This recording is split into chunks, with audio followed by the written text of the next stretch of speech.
কম সেইকাৰণে আমি আজি পবিত্ৰ খেলত আপোনাৰ হেন মহান মানে যিজন আপোনাৰ ঈশ্বৰৰ হেন নৰৰূপী আপোনাক আমি লগ পাইছোঁ মোৰ প্ৰথম সংশোধন হৈছে যে আমি চাৰি পুৰুষাৰ্থ সদায় পঢ়ি থাকোঁ সদায় গাই থাকোঁ কিন্তু মোৰ মনত মই নিজে এই তত্ত্বভাগ মই পাৰমাৰ্থিক তত্ত্বভাগ ল'ব পৰা নাই এই চাৰি পুৰুষাৰ্থনো কি এই পাৰমাৰ্থিক তত্ত্বভাগ মোক আমাক এই অভাজনক অকণমান আপুনি সংশয়টো দূৰ কৰিব বুলি মোৰ বিনম্ৰতা আপোনাৰ ওচৰত সেৱা কৰিছোঁ দ্বিতীয় ভাগ হ'ল মোৰ মনৰ সংশয়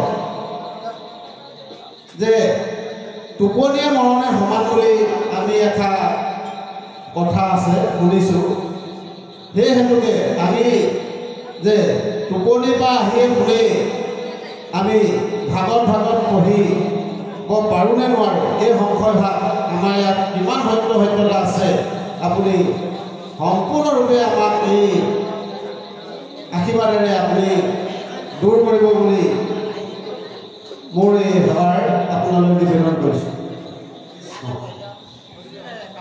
কৃষ্ণ সুন্দৰ প্ৰশ্ন আমাৰ উপস্থাপন হৈছে বাপজনে বৰ সুন্দৰ এটা প্ৰশ্নই আমাৰ মাজত অৱগত কৰিছে বৰ্তমান যুগৰ কাৰণে সময় উপযোগী কিছু কথা আমি প্ৰথমে কৈছিলোঁ চাৰি পুৰুষাৰ্থ বুলি ক'লে ধৰ্ম অৰ্থ কাম মোক্ষ এই চাৰি পুৰুষাৰ্থ আৰু এই চাৰি পুৰুষাৰ্থ সাধিবৰ কাৰণে আমি নৰৰূপে পৃথিৱীত অৱতাৰ ধাৰণ কৰিছোঁ আৰু এই চাৰি পুৰুষাৰ্থ সাধন কৰিব পাৰিলেহে আমি প্ৰভু ভগৱন্ত তাকো বিলীন হৈ যাব পাৰিম যেনেকৈ প্ৰহ্লাদক কৈছিল যে তোমাৰ অসংখ্য পুণ্য জমা হৈ আছে গতিকে সেই প্ৰহ্লাদ তুমি এতিয়াই কিন্তু বৈকুণ্ঠলৈ যাব নোৱাৰিবা যেতিয়ালৈকে আমাৰ এই চাৰি পুৰুষাৰ্থ সিদ্ধ হৈ নাযাব অৰ্থাৎ আপোনাৰ পাপ আৰু পুণ্য দুইটাই ভৰালে যদি আপোনাৰ শেষ হৈ নাযাব তেতিয়ালৈকে আপোনাৰ মোক্ষ সাধন নহ'ব আপুনি যদি অনেক পুণ্য উপাৰ্জন কৰিছে তেন্তে এটা আপুনি উন্নত শৰীৰ লাভ কৰিব বা আপোনাৰ স্বৰ্গবাস হ'ব আৰু যদি আপুনি পাপ অৰ্জন কৰিছে তেন্তে আপোনাৰ অধোগতি জীৱন লাভ হ'ব কিন্তু যিজনৰ দুইটা শেষ হৈ যাব তেওঁ পৰম ব্ৰহ্মত বিলীন হৈ যাব আৰু পৰম ব্ৰহ্মত বিলীন হ'বৰ কাৰণে ভকতে কি নিবিচাৰে হে প্ৰভু ভগৱন্ত তোমাৰ চৰণত আমি সেৱা কৰিছোঁ কি বুলি সেৱা কৰিছোঁ যে মোৰ পাপ আৰু পুণ্য দুইটাৰ পৰা তুমি মুক্ত কৰি দিবা মই পুণ্যটো নিবিচাৰোঁ পাপটো নিবিচাৰোঁৱে মই পুণ্যও নিবিচাৰোঁ বুলি কৈছে মোক যাতে তুমি পুণ্যৰ ভাগিও নকৰা গতিকে কোনোবাই যদি ইয়ালৈ ভাবি আহে যে মোৰ ঘৰখনৰ কল্যাণ সাধন হওক তেতিয়া কিন্তু আপুনি বন্ধনত সোমাই যাওক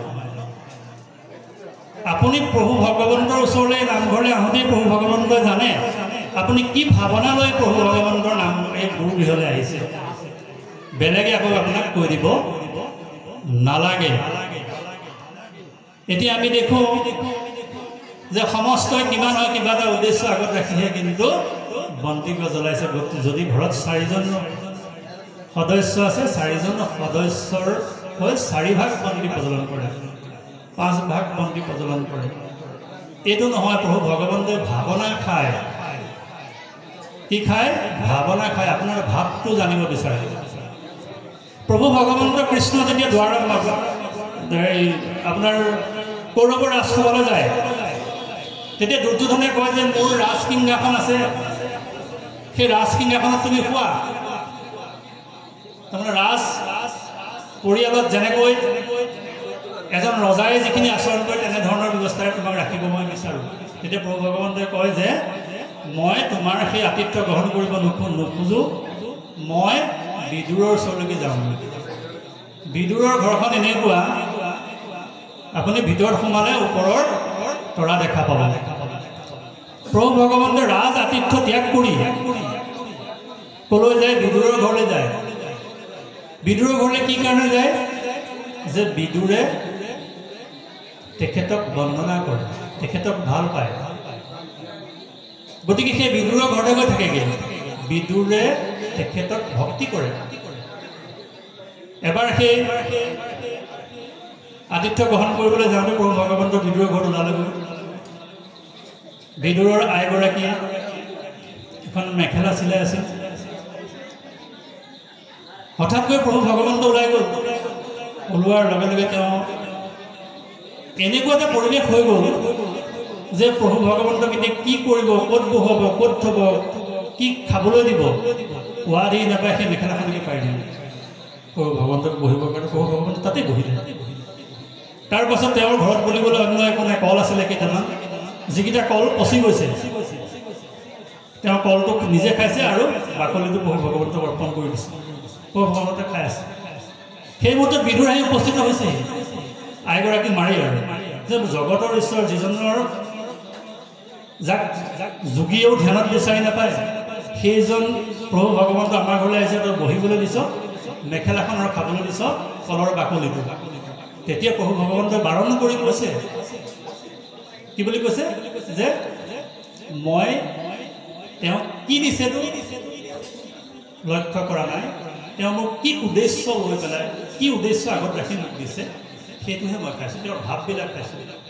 আজি আয়োজন কৰিছে ইমান সুন্দৰভাৱে ভকত বৈষ্ণৱসকলে ভকতসকলক আমন্ত্ৰণ কৰিছে। ভকতে সেইটোহে বিচাৰে। ভকতে ইয়াত দ্ৰব্য খাবলৈ নাহে, খালি ভকতে বিচাৰে যে তেওঁলোকৰ সেৱা শুশ্ৰূষাবিলাক কেনেকৈ কৰিছে, কেনেকৈ আচাৰ মানে মাত কথা, আসন ভূষণ বচন, এই কথাখিনি কেনেধৰণে তেওঁলোকৰ কৰিছে, সেইটোৱে কিন্তু ভকতজনে বিচাৰে। প্ৰভু ভগৱন্তই সেইটো বিচাৰে। আৰু ধৰ্ম অৰ্থ কাম মোক্ষ এই চাৰিটা সাধন যেতিয়া শেষ হৈ নাযাব, চাৰি পুৰুষাৰ্থ সিদ্ধি হ'বৰ কাৰণে মনুষ্য জীৱন আমি লৈছোঁ। আৰু এই চাৰি পুৰুষাৰ্থ সিদ্ধ হোৱাৰ পাছতেই আমি বৈকুণ্ঠৰ দুৱাৰত উপস্থিত হ'ব পাৰিম। সেইকাৰণে আমাক পুণ্য পাপটো নালাগে, পুণ্যও নালাগে। প্ৰহ্লাদৰ অসংখ্য পুণ্য থকাৰ কাৰণে তেওঁ ভোগ ভুঞ্জি পুণ্য কৰা ক্ষয়, অলপ পুণ্য তুমি ক্ষয় কৰা। আৰু যেতিয়া তোমাৰ পাপ আৰু পুণ্য দুয়োটাই শেষ হৈ যাব, সেইদিনা তুমি বৈকুণ্ঠলৈ আহিব পাৰিবা। সেইকাৰণে আমাৰ সংসাৰত আমি সকলোৱে আমি দুয়োটাৰ ভঁৰাল এদিন শেষ কৰি যাব লাগিব। যদি আপুনি চাই দুজন বন্ধুৰ কথা মই ক'ব বিচাৰিছোঁ এই ক্ষেত্ৰতে। দুজন বন্ধুৰ এজন খুব ধৰ্মপ্ৰাণ ব্যক্তি, তেওঁ ধৰ্মৰ পথত সদায় চলে। আন এজন বন্ধু, যিজন বন্ধু অধৰ্মৰ প্ৰাৰব্ধ, সমস্ত অধৰ্ম তেওঁৰ গাতে আছে। দুইজন